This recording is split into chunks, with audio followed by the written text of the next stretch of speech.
અમદાવાદના ભુવાલડીમાં hit and રનના કેસના આરોપી કાર ચાલકને પોલીસે આખરે ઝડપી લીધો।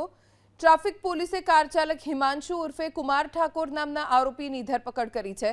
અકસ્માત સર્જી બે નિર્દોષ નાગરિકોનો જીવ લેનાર પૂર્વ સરપંચ ભૂપેન્દ્ર ઠાકોરના પુત્ર હિમાંશુના ચહેરા પર પસ્તાવાના કોઈ પણ ભાવ જોવા નહોતા મળતા। પોલીસ તપાસમાં આરોપી હિમાંશુ પાસે ડ્રાઇવિંગ લાયસન્સ પણ ન હોવાનું ખુલ્યું છે।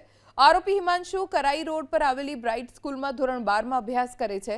16 નવેમ્બરે હિમાંશુએ કરેલા અકસ્માતમાં વસંતાબેન બારિયાનું ઘટના સ્થળે જ મૃત્યુ થઈ ગયું, જ્યારે ઈજાગ્રસ્ત 3 પૈકી વધુ એક શ્રમિક કાળુભાઈ ભુરિયાનું સારવાર દરમિયાન મોત થયું। પોલીસનો દાવો છે કે આરોપી હિમાંશુ ઠાકોરની ઉંમર 18 વર્ષ અને 5 મહિના થઈ છે। ભુવાલડી ખાતે ફોર વ્હીલર દ્વારા એક શ્રમિક બેનને અકસ્માત કરી મોત નિપજાવેલ। આ કામે અન્ય એક ઈજા પામનારનું પણ મૃતકનું અવસાન થયેલ છે। આ કામે બીએનએસ કલમ 105 મુજબ ગુનો દાખલ કરી આ કામના આરોપી હિમાંશુ ભૂપેન્દ્રભાઈ ઠાકોર ભુવાલડીવાળાનાઓને એરેસ્ટ કરવામાં આવેલ છે અને તેમનું મેડિકલ ટ્રીટમેન્ટ બાદ નામદાર કોર્ટમાં રજૂ કરનાર છે।